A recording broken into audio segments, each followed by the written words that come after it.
Hello, my name is Sarah Zambeek, and thank you for making it this far. I am here to tell you about the 100-hour Somatic Foundations Training. And I think where I'll start is where I see this program going. So the 100-hour program is essentially about working with setting up our mind. And what I mean by that is often there are a lot of programs running in the background that we're almost unaware of that take us out of our ability to believe that we're even real, to remember that our body is always working in our favor, even if it doesn't seem so. That we belong here. We are a part of nature. We come from nature and therefore we are a part of it. And I truly believe that when we come into remembering that we belong, then we start to care about nature, our surroundings, our environment, and we start to care about each other. And I think that is really special because that's how we come back to our humanity. And when we come back to our humanity, we come back to our humanness. And when we come back to our humanness, we have this opportunity to check in with, how is our species doing? How am I doing, in the confines of what us humans have been creating over the past 10, 20, 50, 100 years? Is it serving me? What's my body's response to it? Am I able to discern what's mine and what's real and what's not real? Am I able to tell where in my body there are discomforts? Do I know who I belong to and what I belong to? Do I feel my connection to nature itself? And I think when we come back to answering these questions, there becomes the possibility to redirect our actions so that they're truly in alignment with where we see ourselves heading. We can look into the sensations in our body not as something that we should numb or something that we should get absolutely obsessed with. But rather, these symptoms become the language of our body. And the language is there not to punish us, but rather to guide us in the direction that is truly fitting for not only our own self, but our species. If the environment that we are creating is causing a lot of symptomology inside of us, whether it's in our mind or if it's in our body or if it's in both the body-mind, then chances are the next generation will have that plus. And so we can use our language, the body's language, our first language actually, we can use it as a way of saying, okay, is this working? Yes or no? If no, okay, where do we go from here? What do we do with this information? And we might not have any answers. What do we do with it? And so we remind ourselves that we have full permission to pause. If I don't know, I can go into experimentation. Does this work? No. Does that work? And all of a sudden, we don't just get stuck. We don't get stuck inside of ourselves. We don't get stuck inside of what's happening around us. We can really lean back into hope when we can become curious. And that's one of the main foundations of somatics, is to become curious again. When a child is learning to walk, they don't try once, and if they fall, they just it didn't work. No, they get up and they go and they go and they go until they find a way. And I think sometimes when we lack hope, we can also lose that determination. And when we lose that determination, I think that's almost the beginning of losing our sense of humanness, or our sense of belonging, or our sense of inspiration, that there's something worth creating here. And for me, when I think about what I would want for my children, both environmentally but also internally, is it's their ability to really feel real, and that they can make an impact, and that they're gonna get stuck, but they know how to get curious when they're stuck, or when things are going tough, which they're really going to. Things are just gonna get tough. That's a part of life sometimes, but we can remember that it's phases, and every phase is shifting and changing. And the more I think we're capable, which is another thing we'll do a lot in this practice, is when we're capable of presencing ourselves to what is real and what is happening, and going into that I don't wanna spot and discomfort of really recognizing parts of ourselves that aren't working, and being willing to go into that. Oh yeah, this part of my character really sucks. I should really do something about that, and it doesn't have to be this oh, I'm horrible, or I should shame myself, or I should feel guilty for the things that I do. No, it's that we take these moments as opportunities, oh wow, this part of my character that I really I'm not so into is coming up strong right now, and I want to run, or I just want to close my eyes and hold on tight and hope I get through it. And I mean, that gets us by, but then it just keeps coming around again and again. And so what I think this practice, or what this training can offer, is just a total mental reframe that isn't attached to culture, and it's not attached to religion, and it's not attached really to anything but you and your personal experience. And with that, there is no place to be, there's no posture to align to, there's no absolutes, this is how you do it. It's really coming back into, what am I sensing? And sometimes we need someone to give us permission. What am I sensing right now? Am I allowed to? Am I allowed to sense myself, and to hear myself, and to feel myself, and even the gross stuff that comes up? Am I allowed to hear that too? And this 100 hours is all about me offering permission. You're allowed, and you can, and your body is literally speaking to you in a way and in a language that only you know, and that you can return to understanding. And when we return to it, the whispers or the conversations the body is offering in every single moment, they don't have to be so loud and so strong. Those big, strong physical symptoms are often, we haven't been listening to the body, or we have, and we've heard what it needs to do, but we haven't done it. And so this is the opportunity to really commit ourselves to the body's language, and learning it, and giving the body permission to be heard. And sometimes that's really luxurious and erotic and sensual journey. And sometimes it's the stickiest, gooeyest, yuckiest, I don't want to be here sort of a journey. There can be lots that comes up, irregardless of your past. There can be lots that comes up, and it's really quite, I want to use the word wonderful, but it might not feel that way for some people. But it's quite a wonderful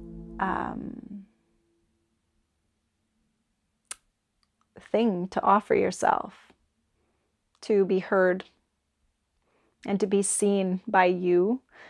And then what's the most beautiful about somatics is not only do we get to sort of reorganize the framework of our mind, we again get to go into our body and actually, with these new ways of perceiving, these hopefully more heightened senses.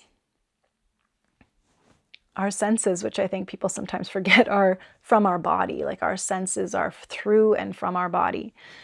And so when we become present to ourselves and we become curious about what comes up, and we don't try to manipulate or control what's coming up, but we come with it, we can then go into the body and start to feel the tissues that our body is made of, the bones that our body is made of, our muscles, which a lot of us are quite familiar with, but in a totally different way, and the fluids. Your fluid body is there to allow you to be malleable. It's there to wash things out of our system. It's there to help what needs to recirculate through or get reorganized to reorganize. Our fluids, oh, I could go on forever about the fluids, but I will stop and keep that for the program. But we're made up of such a miraculous, dynamic, complex, beautiful system that works through pumps and pressure differentials and suctions and like opening and closing of cells. Like there's such an immense orchestration that goes on inside of our body that's there for you. And it's one of those things that's like our breath. Many of us have done breath practices, this part of our body that happens automatically that we don't have to pay attention to, but we notice when we do pay attention to it, oh, the inner world lights up. We can really feel the shifts and the change through the energy body. Well, guess what? The same thing happens when you go into your fluids or you really move into the tissues that are pumping, inside of your heart. When you go into your blood and you feel it and the way that it moves through your body and how it's different through the arteries than it is through the veins, like sensationally so different. You notice how it warms you.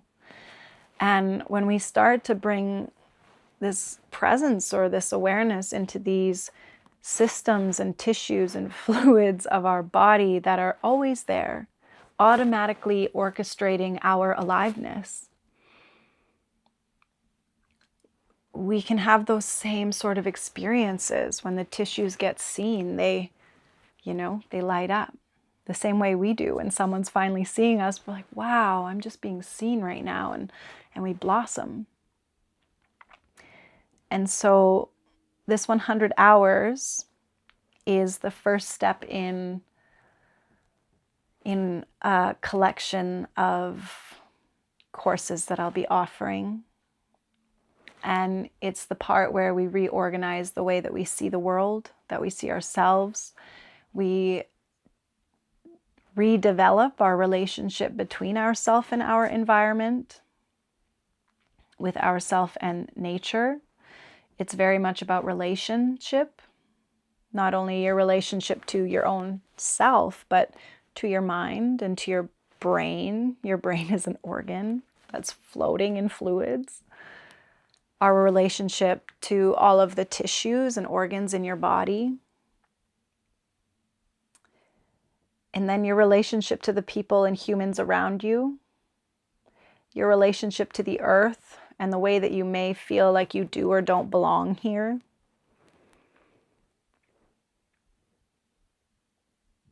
And relationship, I think we see it across so many species. It's what creates that sense of community, but also a sense of belonging. When we have a relationship to the earth, we feel like we belong to it. And when we feel like we have this sense of belonging, it's what invites us or even creates a yearning to take care of it, to find that reciprocity. And we can find that inside of ourselves too, this yearning to come back to taking care of yourself on a level that has nothing to do with how you're supposed to eat and how you're supposed to move your body and how you're supposed to do these things. But it really becomes down to, when I do these things, what is my body saying about that? Is it saying yes, or is it saying no? And how much? Maybe I can eat a little and that feels really good, but if I eat a lot, it's like, oof. So it's not a yes and no, it's a how much. How much socializing can I do in this moment when it really fuels me, and then noticing my energy when it shifts to like, whoa, now I'm overstimulated.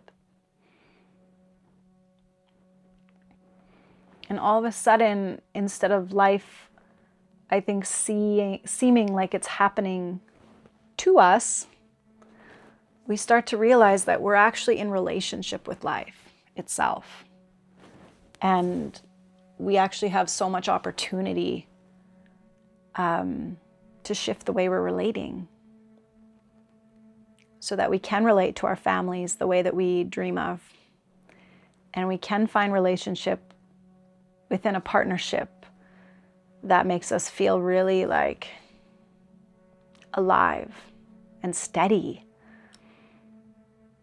And we can find relationships with our children, if we have them, that we can be both the student and the teacher in it, and we can learn so much from them. And the environment, I mean, if you've ever tried to plant a garden, there's a lot to learn. Soil itself is a whole science. But if you want to, like, it's waiting for you to be in a closer relationship with it. Everything is. And so the 100 hours is for that. And then what I've realized along the way is that one practice doesn't work forever.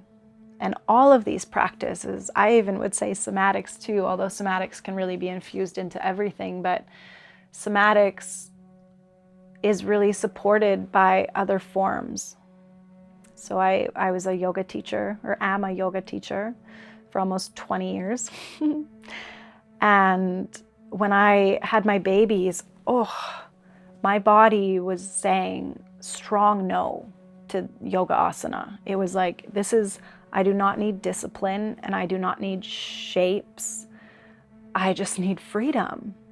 And luckily, I had been studying somatics 3 years before I started having babies. And so I could lay on the ground and just really listen to my body and allow myself to roll around. And it was becoming mother that really put my yoga practice aside and invited somatics in.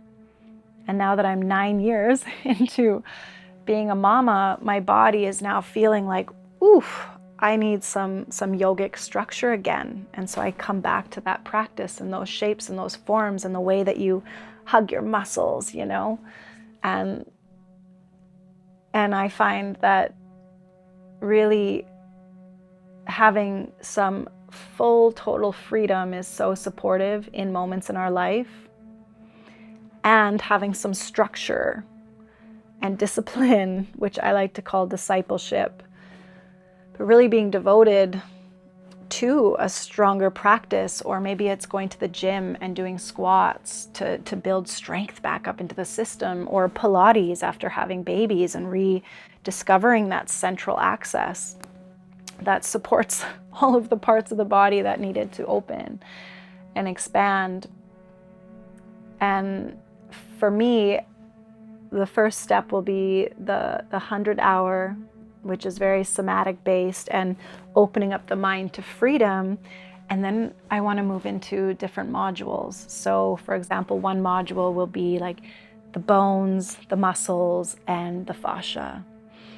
And we'll go into it from somatics. We'll add some yoga in. There will be very much like these big open concepts for us to explore. But then I want to invite in teachers that are like working very specifically and in very specific ways, because I feel like if I've learned anything through the years that I've been alive, it's that having a wide range of practices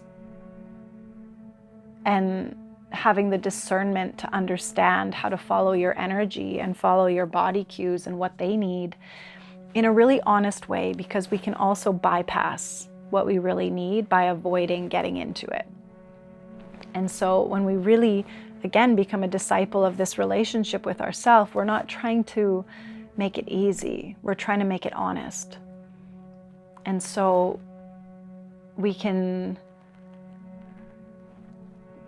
take everything that we learn from this precision to this wide open field and utilize it super dynamically, because us humans are dynamic. We're so dynamic, and we go through so many different phases in life that are about entirely different things.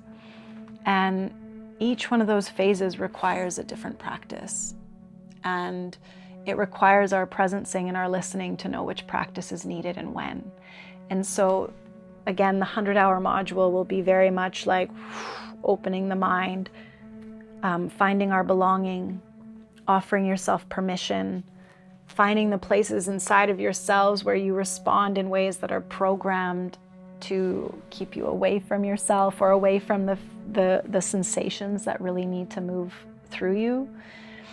And then we'll move into our, if you want to continue with me, there will be modules that are broken down into different parts of the body where we go deeper and deeper and deeper and deeper and deeper into it, where it's very much anatomical, physiological, somatic, yoga asana and pranayama based. And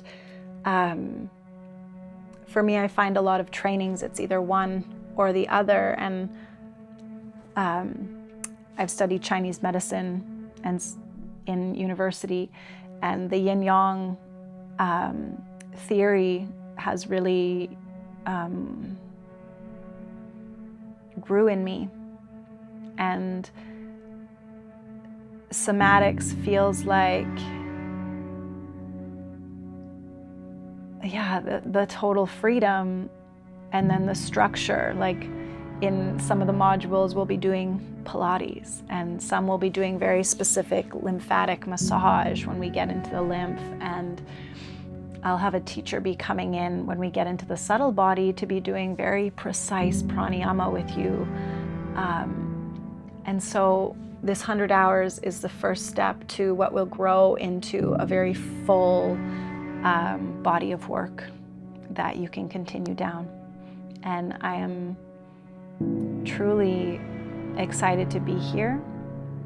I've been spending the last years really in an incubator of motherhood and discovering, I probably haven't hit all of them, although it feels like I have.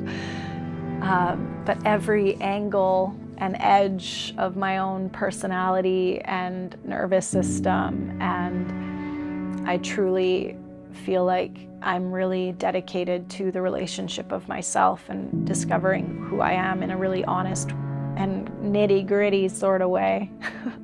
And so my work has shifted so much since becoming a mother, and my body has shifted, and what I need has shifted so much because of the realms of motherhood when your kids are with you all day long and all night long. I sleep with them too, so call me a granola mommy, I guess, but I'm not so granola.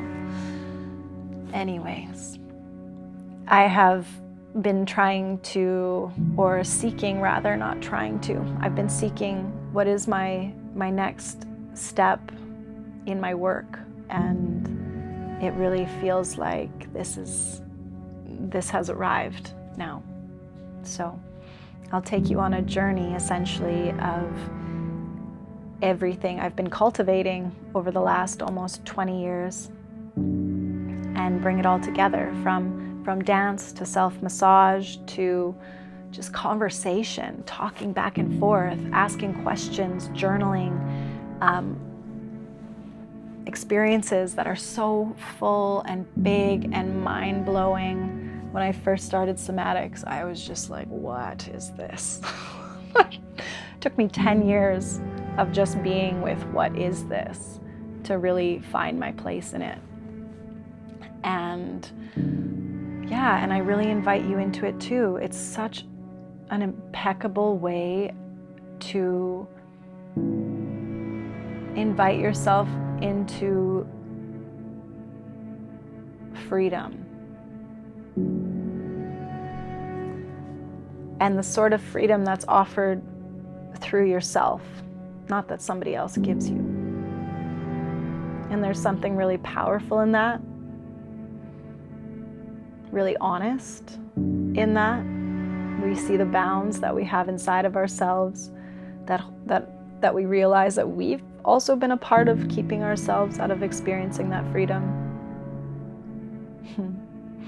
I always think it's funny when I bump up against myself in these practices, like, oh, it was me. Silly me, holding myself back like that. Holding myself back from loving, in that, from being loved, holding myself back from, like making my face do things that are a little ugly because I shouldn't do ugly faces, holding myself back from letting my breath be free in the way that it knows how. It knows how to breathe. Even when we go to give babies, they try to tell you how to breathe during labor, and it's, if you just go in, your body knows how, if you trust it to know how. And so this is what I'm inviting you into. This is what I am profoundly dedicated to. And I really look forward to being able to invite in the people who have inspired me in their bodies of work, and to have a space for them to offer their work to, and to serve, which is truly the greatest gift.